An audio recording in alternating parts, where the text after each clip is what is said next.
كذبت قوم نوح المرسلين.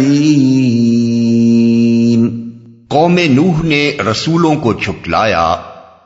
قوم نوح تقابل کے لیے ملاحظہ ہو الاعراف آیات 59 تا 64، یونس آیات 71 تا 73، ہود آیات 25 تا 48، بنی اسرائیل آیت 3، الانبیاء آیات 76 77، المؤمنون آیات 23 تا 30، الفرقان آیت 37۔ اس کے علاوہ قصہ نوح علیہ السلام کی تفصیلات کے لیے قرآن مجید کے حسب ذیل مقامات بھی پیش نظر رہیں۔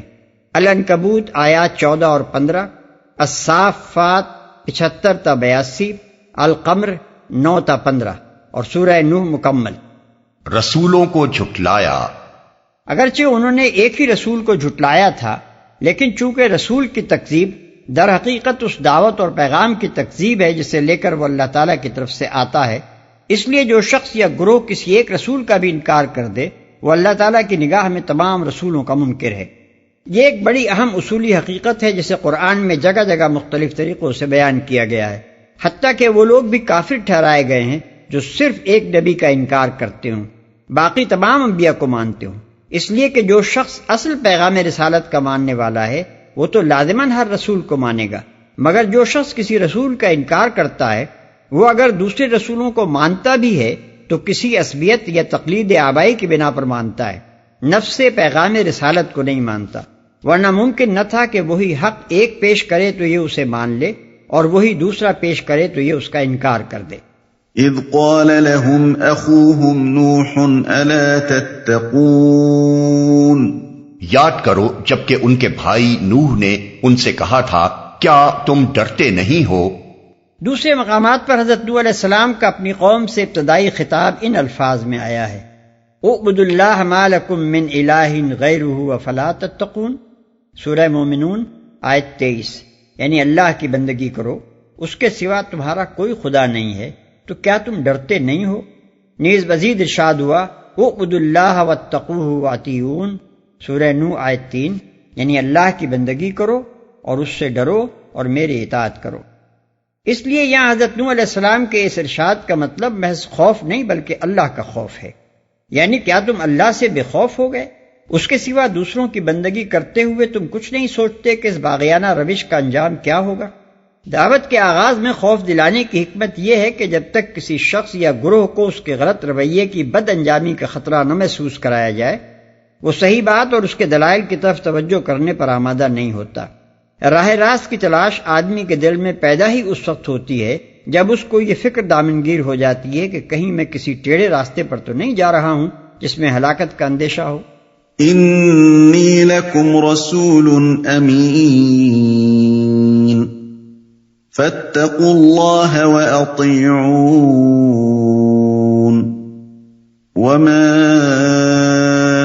اسألكم عليه من اجر ان اجری الا على رب العالمین فاتقوا اللہ واطیعون. میں تمہارے لیے ایک امانت دار رسول ہوں، لہذا تم اللہ سے ڈرو اور میری اطاعت کرو۔ میں اس کام پر تم سے کسی اجر کا طالب نہیں ہوں، میرا اجر تو رب العالمین کے ذمے ہے، پس تم اللہ سے ڈرو اور بے کھٹ کے میری اطاعت کرو۔ ایک امانت دار رسول ہوں۔ اس کے دو مفہوم ہیں، ایک یہ کہ میں اپنی طرف سے کوئی بات بنا کر یا کم و بیش کر کے بیان نہیں کرتا، بلکہ جو کچھ خدا کی طرف سے مجھ پر نازل ہوتا ہے وہی بے کم و کاس تم تک پہنچا دیتا ہوں۔ اور دوسرا مفہوم یہ ہے کہ میں ایک ایسا رسول ہوں جسے تم پہلے سے ایک امین اور راست باز آدمی کی حیثیت سے جانتے ہو۔ جب میں خلق کے معاملے میں خیانت کرنے والا نہیں ہوں تو خدا کے معاملے میں کیسے خیانت کر سکتا ہوں؟ لہذا تمہیں باور کرنا چاہیے کہ جو کچھ میں خدا کی طرف سے پیش کر رہا ہوں اس میں بھی ویسا ہی امین ہوں جیسا دنیا کے معاملات میں آج تک تم نے مجھے امین پایا ہے۔ میری اطاعت کرو، یعنی میرے رسول امین ہونے کا لازمی تقاضا یہ ہے کہ تم دوسرے سب متاعوں کی اطاعت چھوڑ کر صرف میری اطاعت کرو، اور جو احکام میں تمہیں دیتا ہوں ان کے آگے سر تسلیم خم کر دو، کیونکہ میں خداوند عالم کی مرضی کا نمائندہ ہوں۔ میری اطاعت خدا کی اطاعت ہے اور میری نافرمانی محض میری ذات کی نافرمانی نہیں بلکہ براہ راست خدا کی نافرمانی ہے۔ دوسرے الفاظ میں اس کا مطلب یہ ہے کہ رسول کا حق صرف اتنا ہی نہیں ہے کہ جن لوگوں کی طرف وہ رسول بنا کر بھیجا گیا ہے وہ اس کی صداقت تسلیم کر لیں اور اسے رسول برحق مان لیں، بلکہ اس کو خدا کا سچا رسول مانتے ہی آپ سے یہ بھی لازم آ جاتا ہے کہ اس کی اطاعت کی جائے اور ہر دوسرے قانون کو چھوڑ کر صرف اسی کے لائے ہوئے قانون کا اتباع کیا جائے۔ رسول کو رسول نہ ماننا یا رسول مان کر اس کی اطاعت نہ کرنا، دونوں صورتیں دراصل خدا سے بغاوت کی ہم مانی ہیں اور دونوں کا نتیجہ خدا کے غضب میں گرفتار ہونا ہے۔ اسی لیے ایمان اور اطاعت کے مطالبے سے پہلے اللہ سے ڈرو کا تنبیہی فقرہ ارشاد فرمایا گیا تاکہ ہر مخاطب اچھی طرح کان کھول کر سن لے کہ رسول کی رسالت تسلیم نہ کرنے یا اس کی اطاعت قبول نہ کرنے کا نتیجہ کیا ہوگا۔ میرا اجر تو رب العالمین کے ذمے ہے۔ یہ اپنی صداقت پر حضرت نوح علیہ السلام کی دوسری دلیل ہے۔ پہلی دلیل یہ تھی کہ دعویٰ نبوت سے پہلے میری ساری زندگی تمہارے درمیان گزری ہے اور آج تک تم مجھے ایک امین آدمی کی حیثیت سے جانتے رہے ہو، اور دوسری دلیل یہ ہے کہ میں ایک بے غرض آدمی ہوں، تم کسی ایسے ذاتی فائدے کی نشاندہی نہیں کر سکتے جو اس کام سے مجھے حاصل ہو رہا ہو یا جس کے حصول کی میں کوشش کر رہا ہوں۔ اس بے غرضانہ طریقے سے کسی ذاتی نفع کے بغیر جب میں اس دعوت حق کے کام میں شب و روز اپنی جان کھپا رہا ہوں، اپنے اوقات اور اپنی محنتیں صرف کر رہا ہوں اور ہر طرح کی تکلیفیں اٹھا رہا ہوں، تو تمہیں باور کرنا چاہیے کہ میں اس کام میں مخلص ہوں، ایمانداری کے ساتھ جس چیز کو حق جانتا ہوں اور جس کی پیروی میں خلق خدا کی فلاح دیکھتا ہوں وہی پیش کر رہا ہوں۔ کوئی نفسانی جذبہ اس کا محرک نہیں ہے کہ اس کی خاطر میں جھوٹ گھڑ کر لوگوں کو دھوکہ دوں۔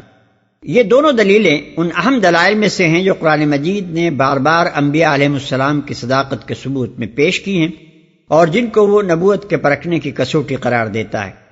نبوت سے پہلے جو شخص ایک معاشرے میں برسوں زندگی بسر کر چکا ہو اور لوگوں نے ہمیشہ ہر معاملے میں اسے سچا اور راست باز آدمی پایا ہو، اس کے متعلق کوئی غیر متعصب آدمی مشکل ہی سے یہ شک کر سکتا ہے کہ وہ یکایک خدا کے نام سے اتنا بڑا جھوٹ بولنے پر اتر آئے گا کہ اسے نبی نہ بنایا گیا ہو اور وہ کہے کہ خدا نے مجھے نبی بنایا ہے۔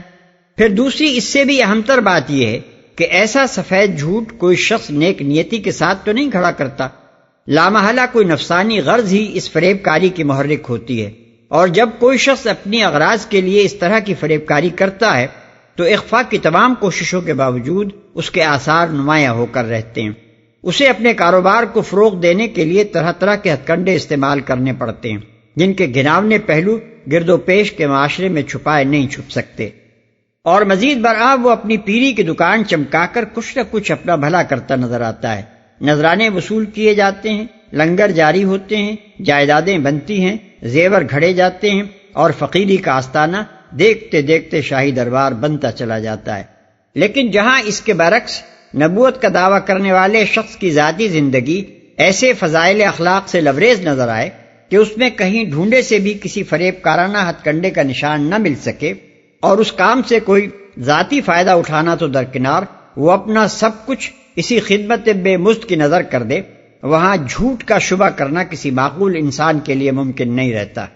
کوئی شخص جو عقل بھی رکھتا ہو اور بے انصاف بھی نہ ہو یہ تصور نہیں کر سکتا کہ آخر ایک اچھا بھلا آدمی جو اطمینان کی زندگی بسر کر رہا تھا کیوں بلا وجہ ایک جھوٹا دعویٰ لے کر اٹھے، جبکہ اسے کوئی فائدہ اس جھوٹ سے نہ ہو، بلکہ وہ الٹا اپنا مال، اپنا وقت اور اپنی ساری قوتیں اور محنتیں اس کام میں کھپا رہا ہو اور بدلے میں دنیا بھر کی دشمنی مول لے رہا ہو۔ ذاتی مفاد کی قربانی آدمی کے مخلص ہونے کی سب سے زیادہ نمایاں دلیل ہوتی ہے۔ یہ قربانی کرتے جس کو سالوں بیت جائیں اسے بدنیت یا خود غرض سمجھنا خود اس شخص کی اپنی بدنیتی کا ثبوت ہوتا ہے جو ایسے آدمی پر یہ الزام لگائے۔ بے کھٹکے میری اطاعت کرو۔ اس فقرے کی تکرار بے وجہ نہیں ہے، پہلے یہ ایک اور مناسبت سے فرمایا گیا تھا اور یہاں ایک دوسری مناسبت سے اس کو دہرایا گیا ہے۔ اوپر انی لکم رسول امین سے فاتقوا اللہ کے فقرے کی مناسبت یہ تھی کہ جو شخص اللہ کی طرف سے ایک امانت دار رسول ہے جس کی صفت امانت سے تم لوگ خود بھی واقف ہو، اسے جھٹلاتے ہوئے خدا سے ڈرو۔ اور یہاں ما اسألکم علیہ من اجر سے اس فقرے کی مناسبت یہ ہے کہ جو شخص اپنے کسی ذاتی فائدے کے بغیر محض اصلاح خلق کے لیے پورے اخلاص کے ساتھ کام کر رہا ہے، اس کی نیت پر حملہ کرتے ہوئے خدا سے ڈرو۔ اس بات کو اتنا زور دے کر بیان کرنے کی وجہ یہ تھی کہ قوم کے سردار حضرت نوح علیہ السلام کے مخلصانہ دعوت حق میں کیڑے ڈالنے کے لیے ان پر یہ الزام لگاتے تھے کہ یہ شخص دراصل یہ ساری دوڑ دھوپ اپنی بڑائی کے لیے کر رہا ہے۔ یرید ان یتفضل علیکم، سورہ مومنون آیت 24، یعنی یہ چاہتا ہے کہ تم پر فضیلت حاصل کرے۔ قالوا انؤمن لك واتبعك الارذلون، انہوں نے جواب دیا کیا ہم تجھے مان لیں حالانکہ تیری پیروی رذیل ترین لوگوں نے اختیار کی ہے۔ یہ لوگ جنہوں نے حضرت نوح علیہ السلام کو دعوت حق کا یہ جواب دیا، ان کی قوم کے سردار شیوخ اور اشراف تھے، جیسا کہ دوسرے مقام پر اسی قصے کے سلسلے میں بیان ہوا ہے۔ فقال الملأ الذين كفروا من قومه ما نراك الا بشرا مثلنا وما نراك اتبعك الا الذين هم اراذلنا بادي الرأي وما نرى لكم علينا من فضل، سورہ ہود آیت 27۔ یعنی اس کی قوم کے کافر سرداروں نے کہا ہمیں تو تم اس کے سوا کچھ نظر نہیں آتے کہ بس ایک انسان ہو ہم جیسے، اور ہم دیکھ رہے ہیں کہ تمہاری پیروی صرف ان لوگوں نے بے سمجھے بوجھے اختیار کر لی ہے جو ہمارے ہاں کے اراذل ہیں، اور ہم کوئی چیز بھی ایسی نہیں پاتے جس میں تم لوگ ہم سے بڑھے ہوئے ہو۔ اس سے معلوم ہوا کہ حضرت نوح علیہ السلام پر ایمان لانے والے زیادہ تر غریب لوگ، چھوٹے چھوٹے پیشہ ور لوگ، یا ایسے نوجوان تھے جن کی قوم میں کوئی حیثیت نہ تھی۔ رہے اونچے طبقے کے بااثر اور خوشحال لوگ تو وہ ان کی مخالفت پر کمر بستہ تھے، اور وہی اپنی قوم کے عوام کو طرح طرح کے فریب دے دے کر اپنے پیچھے لگائے رکھنے کی کوشش کر رہے تھے۔ اس سلسلے میں جو دلائل وہ حضرت نوح علیہ السلام کے خلاف پیش کرتے تھے، ان میں سے ایک استدلال یہ تھا کہ اگر نوح کی دعوت میں کوئی وزن ہوتا تو قوم کے عمراء، علماء، مذہبی پیشوا، معززین اور سمجھدار لوگ اسے قبول کرتے، لیکن ان میں سے تو کوئی بھی اس شخص پر ایمان نہیں لایا ہے۔ اس کے پیچھے لگے ہیں ادنا طبقوں کے چند نادان لوگ جو کوئی سمجھ بوجھ نہیں رکھتے۔ اب کیا ہم جیسے بلند پایا لوگ ان بے شعور اور کمین لوگوں کے زمرے میں شامل ہو جائیں؟ بھائی نہیں، یہی بات قریش کے کفار نبی صلی اللہ علیہ وسلم کے متعلق کہتے تھے کہ ان کے پیرو یا تو غلام اور غریب لوگ ہیں یا چند نادان لڑکے، قوم کے اکابر اور معززین میں سے کوئی بھی ان کے ساتھ نہیں ہے۔ ابو سفیان نے ہرقل کے سوالات کا جواب دیتے ہوئے بھی یہی کہا تھا کہ تبعہ منا الضعفاء والمساکین، یعنی محمد صلی اللہ علیہ وسلم کی پیروی ہمارے غریب اور کمزور لوگوں نے قبول کی ہے۔ گویا ان لوگوں کا طرز فکر یہ تھا کہ حق صرف وہ ہے جسے قوم کے بڑے لوگ حق مانیں، کیونکہ وہی عقل اور سمجھ بوجھ رکھتے ہیں۔ رہے چھوٹے لوگ تو ان کا چھوٹا ہونا ہی اس بات کی دلیل ہے کہ وہ بے عقل اور ضعیف الرائے ہیں۔ اس لیے ان کا کسی بات کو مان لینا اور بڑے لوگوں کا رد کر دینا صاف طور پر یہ معنی رکھتا ہے کہ وہ ایک بے وزن بات ہے، بلکہ کفار مکہ تو اس سے بھی آگے بڑھ کر یہ دلیل لاتے تھے کہ پیغمبر بھی کوئی معمولی آدمی نہیں ہو سکتا۔ خدا کو اگر واقعی کوئی پیغمبر بھیجنا منظور ہوتا تو کسی بڑے رئیس کو بناتا۔ وقالوا لولا نزل هذا القرآن على رجل من القريتين عظیم، سورہ زخرف آیت 3۔ یعنی وہ کہتے ہیں کہ یہ قرآن ہمارے دونوں شہروں یعنی مکہ اور طائف کے کسی بڑے آدمی پر کیوں نہ نازل کیا گیا۔ قال وما علمي بما كانوا يعملون ان حسابهم الا على ربي لو تشعرون۔ نوح نے کہا میں کیا جانوں کہ ان کے عمل کیسے ہیں، ان کا حساب تو میرے رب کے ذمے ہے، کاش تم کچھ شعور سے کام لو۔ یہ ان کے اعتراض کا پہلا جواب۔ جیسا کہ اوپر بیان ہوا، ان کے اعتراض کی بنیاد اس مفروضے پر تھی کہ جو لوگ غریب، محنت پیشہ اور ادنا درجے کی خدمات انجام دینے والے ہیں یا معاشرے کے پست طبقات سے تعلق رکھتے ہیں، ان میں کوئی ذہنی صلاحیت نہیں ہوتی اور وہ علم و عقل اور سمجھ بوجھ سے عاری ہوتے ہیں۔ اس لیے نہ ان کا ایمان کسی فکر و بصیرت پر مبنی، نہ ان کا اعتقاد لائق اعتبار اور نہ ان کے اعمال کا کوئی وزن۔ حضرت نوح علیہ السلام اس کے جواب میں فرماتے ہیں کہ میرے پاس یہ جاننے کا کوئی ذریعہ نہیں کہ جو شخص میرے پاس آ کر ایمان لاتا ہے اور ایک عقیدہ قبول کر کے اس کے مطابق عمل کرنے لگتا ہے، اس کے اس فعل کی تہ میں کیا محرکات کام کر رہے ہیں اور وہ کتنی کچھ قدر و قیمت رکھتے ہیں۔ ان چیزوں کا دیکھنا اور ان کا حساب لگانا تو خدا کا کام ہے، میرا اور تمہارا کام نہیں ہے۔ وما انا بطارد المؤمنین ان انا الا نذیر مبین۔ میرا یہ کام نہیں ہے کہ جو ایمان لائیں ان کو میں دھٹکار دوں، میں تو بس ایک صاف صاف متنبع کر دینے والا آدمی ہوں۔ یہ ان کے اعتراض کا دوسرا جواب ہے۔ ان کے اعتراض میں یہ بات بھی مضمر تھی کہ ایمان لانے والوں کا جو گروہ حضرت نوح علیہ السلام کے گرد جمع ہو رہا ہے، یہ چونکہ ہمارے معاشرے کے ادنا طبقات پر مشتمل ہے، اس لیے اونچے طبقوں میں سے کوئی شخص اس زمرے میں شامل ہونا گوارا نہیں کر سکتا۔ دوسرے الفاظ میں گویا وہ یہ کہہ رہے تھے کہ اے نوح، کیا تم پر ایمان لا کر ہم اپنے آپ کو اراذل اور سفہا میں شمار کرائیں؟ کیا ہم غلاموں، نوکروں، مزدوروں اور کام پیشہ لوگوں کی صف میں آ بیٹھیں؟ حضرت نوح علیہ السلام اس کا جواب یہ دیتے ہیں کہ میں آخر یہ غیر معقول طرز عمل کیسے اختیار کر سکتا ہوں کہ جو لوگ میری بات نہیں مانتے ان کے تو پیچھے پھرتا رہوں، اور جو میری بات مانتے ہیں انہیں دھکے دے کر نکال دوں۔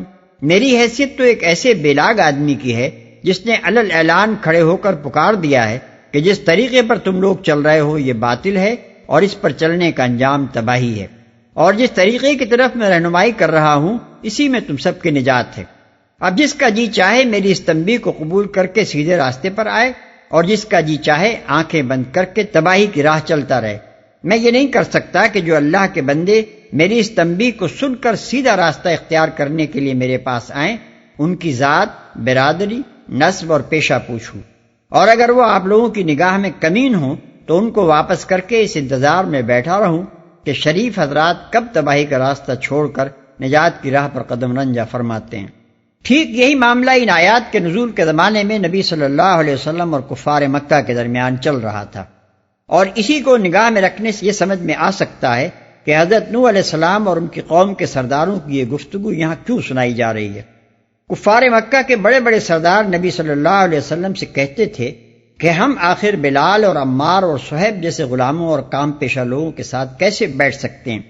گویا ان کا مطلب یہ تھا کہ ایمان لانے والوں کی صف سے یہ غریب لوگ نکالے جائیں تب کوئی امکان اس کا نکل سکتا ہے کہ اشراف ادھر کا رخ کریں، ورنہ یہ کسی طرح ممکن نہیں ہے کہ محمود اور ایاز ایک صف میں کھڑے ہو جائیں۔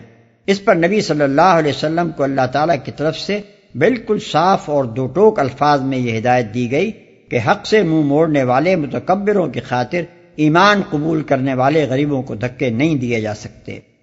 چنانچہ ارشاد ہوا، اما من استغنا فانت له تصدى وما عليك الا يزكى واما من جاءك يسعى وهو يخشى فانت عنه تلاهى كلا انها تذكرة فمن شاء ذكره۔ سورہ عبس آیات 5 تا 13۔ یعنی اے محمد صلی اللہ علیہ وسلم، جس نے بے نیازی برتی تم اس کے پیچھے پڑتے ہو، حالانکہ اگر وہ نہ سدھرے تو تم پر اس کی کیا ذمہ داری ہے؟ اور جو تمہارے پاس دوڑا آتا ہے اس حال میں کہ وہ اللہ سے ڈر رہا ہے، تم اس سے بے رخی برتتے ہو؟ ہرگز نہیں، یہ تو ایک نصیحت ہے، جس کا جی چاہے اسے قبول کرے۔ مزید ارشاد ہوتا ہے، وَلَا تَطْرُدِ الَّذِينَ يَدْعُونَ رَبَّهُمْ بِالْغَدَاةِ وَالْعَشِيِّ يُرِيدُونَ وَجْهَهُ مَا عَلَيْكَ مِنْ حِسَابِهِمْ مِنْ شَيْءٍ وَمَا مِنْ حِسَابِكَ عَلَيْهِمْ مِنْ شَيْءٍ فَتَطْرُدَهُمْ فَتَكُونَ مِنَ الظَّالِمِينَ وَكَذَلِكَ فَتَنَّا بَعْضَهُمْ بِبَعْضٍ لِيَقُولُوا أَهَؤُلَاءِ مَنَّ اللَّهُ عَلَيْهِمْ مِنْ بَيْنِنَا أَلَيْسَ اللَّهُ بِأَعْلَمَ بِالشَّاكِرِينَ۔ سورہ انعام آیت 52۔ یعنی نہ دور پھینکو ان لوگوں کو جو شب و روز اپنے رب کو پکارتے ہیں محض اس کی خوشنودی کی خاطر، ان کا کوئی حساب تمہارے ذمے نہیں اور تمہارا کوئی حساب ان کے ذمے نہیں۔ اس پر بھی اگر تم انہیں دور پھینکو گے تو ظالموں میں شمار ہوگے۔ ہم نے تو اس طرح ان لوگوں میں سے بعض کو بعض کے ذریعے آزمائش میں ڈال دیا ہے تاکہ وہ کہیں کیا ہمارے درمیان بس یہی لوگ رہ گئے تھے جن پر اللہ کا فضل و کرم ہوا؟ ہاں، کیا اللہ اپنے شاکر بندوں کو ان سے زیادہ نہیں جانتا؟ قالوا لئن لم تنته يا نوح لتكونن من المرجومين۔ انہوں نے کہا، اے نوح، اگر تو باز نہ آیا تو پھٹکارے ہوئے لوگوں میں شامل ہو کر رہے گا۔ اصل الفاظ ہیں لتکونن من المرجومین۔ اس کے دو معنی ہو سکتے ہیں، ایک یہ کہ تم کو رجم کیا جائے گا، یعنی پتھر مار مار کر ہلاک کر دیا جائے گا۔ دوسرے معنی یہ ہو سکتے ہیں کہ تم پر ہر طرف سے گالیوں کی بچھاڑ کی جائے گی، جہاں جاؤ گے دھتکارے اور پھٹکارے جاؤ گے۔ عربی محاورے کے لحاظ سے ان الفاظ کے یہ دونوں معنی لیے جا سکتے ہیں۔ قال رب إن قومي كذبون فافتح بيني وبينهم فتحا ونجني ومن معي من المؤمنين۔ نوح نے دعا کی، اے میرے رب، میری قوم نے مجھے جھٹلا دیا، اب میرے اور ان کے درمیان دو ٹوک فیصلہ کر دے، اور مجھے اور جو مومن میرے ساتھ ہیں ان کو نجات دے، میری قوم نے مجھے جھٹلا دیا۔ یعنی آخری اور قطعی طور پر جھٹلا دیا ہے، جس کے بعد اب کسی تصدیق و ایمان کی امید باقی نہیں رہی۔ ظاہر کلام سے کوئی شخص اس شبے میں نہ پڑے کہ بس پیغمبر اور سرداران قوم کے درمیان اوپر کی گفتگو ہوئی اور ان کی طرف سے پہلی ہی تکذیب کے بعد پیغمبر نے اللہ تعالیٰ کے حضور رپورٹ پیش کر دی کہ یہ میری نبوت نہیں مانتے، اب آپ میرے اور ان کے مقدمے کا فیصلہ فرما دیں۔ قرآن مجید میں مختلف مقامات پر اس طویل کشمکش کا ذکر کیا گیا ہے جو حضرت نوح علیہ السلام کی دعوت اور ان کی قوم کے اصرار علی الکفر کے درمیان صدیوں برپا رہی۔ سورہ عنکبوت میں بتایا گیا ہے کہ اس کشمکش کا زمانہ 950 برس تک ممتد رہا ہے۔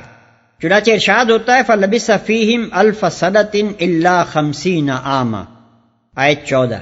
حضرت نوح علیہ السلام نے اس زمانے میں پشت در پشت ان کے اجتماعی طرز عمل کو دیکھ کر نہ صرف یہ اندازہ فرما لیا کہ ان کے اندر قبول حق کی کوئی صلاحیت باقی نہیں رہی ہے، بلکہ یہ رائے بھی قائم کر لی کہ آئندہ ان کی نسلوں سے بھی نیک اور ایماندار آدمیوں کے اٹھنے کی توقع نہیں ہے۔